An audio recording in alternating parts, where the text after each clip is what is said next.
बंदूक और उससे निकलने वाली गोली, इससे जुड़ा इतिहास जो भी और जैसा भी हो वो हर बार खौफनाक ही रहा है।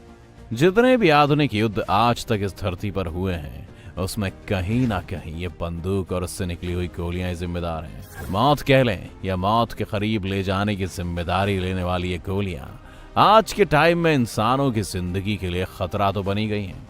यही कारण है कि लोग शायद इसी का डर दिखाकर कभी कभी अपनी सुरक्षा भी करते हैं। लेकिन जो सवाल मन में बहुत ज्यादा पनपने लगता है वो ये है कि आखिर गोली में ऐसा क्या होता है कि उससे इंसान की जान कुछ ही समय में चली जाती है। तो आइए आज के इस वीडियो में आपको तफ्तीश करके बताते हैं कि क्या कारण है कि गोली लगने से इंसान की मौत हो जाती है। साथ ही गोलियों से जुड़े कुछ अन्य जरूरी फैक्ट्स भी आपको बताएंगे, तो बने रहिए हमारे साथ इस वीडियो के अंत तक।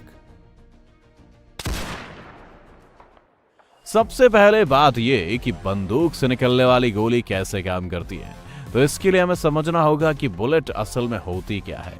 तो दोस्तों, आप जो ये देख रहे हैं उसे ही लोग ज्यादातर बुलेट कह देते हैं, लेकिन ऐसा नहीं है। दरअसल इस पूरी मेटल बॉडी में बुलेट सिर्फ आगे का हिस्सा होता है जिसका आकार नुकीला होता है, और जो इस नुकीले हिस्से के बाद मेटल जैसा दिखता है वो असल में बुलेट ना होकर बुलेट केस होता है। अब आप सोच रहे होंगे कि इस बुलेट केस का क्या काम। तो दोस्तों, असल में इस बुलेट केस को आप एक तरह का लॉन्च पैड समझ सकते हैं और बुलेट को एक रॉकेट। अब इसके आगे का हिस्सा कुछ यूं है कि इस बुलेट को बुलेट केस में कुछ उस तरह से रखते हैं कि उसके बाद उसमें गन पाउडर भरने की जगह छोड़ी जा सके। गन पाउडर को अगर साधारण भाषा में समझाएं तो वो एक तरह का बारूद ही होता है जिसका इस्तेमाल हम फायर के टाइम पर करते हैं ताकि एनर्जी जनरेट की जा सके। इसके बाद बुलेट केस पर पहले बुलेट और फिर उसके बाद गन पाउडर भरने के बाद अब उसे लॉक करने का टाइम आ जाता है जिसे एक पिन की मदद से लॉक किया जाता है। अब अगर इसके अलग अलग पार्ट्स के कामों को शॉर्ट में समझें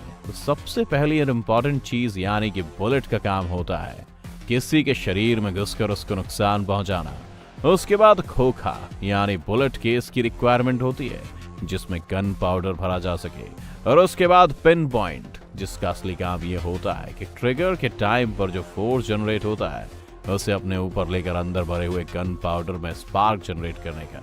और अगर हम पूरे बंदूक और फायरिंग के प्रोसेस को समझें तो हम देखेंगे कि बंदूक को इस तरह से बनाया जाता है कि उसके एक हिस्से में बुलेट भरी जा सके, और इसी के साथ इसके अंदर कुछ ऐसा मैकेनिज्म किया जाता है कि एक भारी स्प्रिंग की मदद से इसमें ट्रिगर को सेट किया जा सके, जो स्प्रिंग में मौजूद काइनेटिक एनर्जी को एक तरह से मैकेनिकल एनर्जी में चेंज करता है। यही मैकेनिकल एनर्जी या कह लें मैकेनिकल फोर्स होता है जो पिन पर जाकर लगता है, और पिन भी अपने ऊपर लगे हुए इस चोट से आग बबूला हो जाती है, यानी कि आग बाहर निकलती है। अब इसके बाद वो आग और गन पाउडर यानी बारूद का कॉम्बिनेशन ऐसी केमिकल एनर्जी जनरेट करने लगते हैं जिसकी वजह से वो बुलेट पूरे जोश के साथ उस बुलेट केस से बाहर निकलना चाहती है।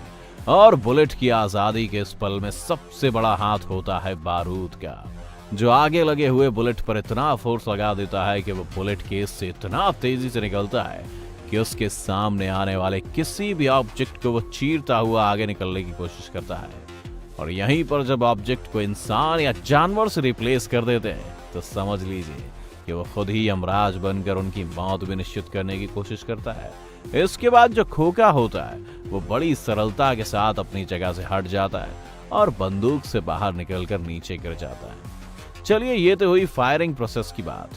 अब आपको लगे हाथ ये भी बता दें कि बंदूक की मार क्षमता कहीं ना कहीं इस बात पर निर्भर करती है कि उसके मैकेनिज्म में जो स्प्रिंग और उसकी काइनेटिक एनर्जी है वो बिना लॉस के कितना ज्यादा मैकेनिकल फोर्स प्रोड्यूस कर सकती है ताकि पिन पॉइंट का फोर्स और गन पाउडर का ब्लास्ट दोनों बहुत ज्यादा हों।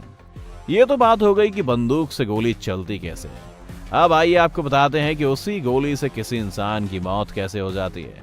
तो अगर आप देखें कि गोली लगने से इंसान की मौत का मुख्य कारण क्या है, तो उसका जो जवाब मिलता है वो ये है कि जब गोली इंसान के शरीर के किसी हिस्से में लगती है तो वहां का ब्लड सर्कुलेशन पूरी तरह खराब हो जाता है। चूंकि इंसान का पूरा शरीर इसी ब्लड सर्कुलेशन की वजह से काम कर पाता है, इसलिए जो भी ब्लड शरीर के उस हिस्से तक आता है वो आगे ना जाकर बाहर निकलने लगता है। इससे दो बातें सामने आती हैं। पहली कि इंसान के शरीर में खून की कमी होने लगती है, लेकिन अब यहाँ सवाल ये भी बनता है कि अगर ऐसा है तो क्या हम सिर्फ ब्लड को बाहर आने से रोककर बिना गोली निकाले उस इंसान की जान नहीं बचा सकते हैं?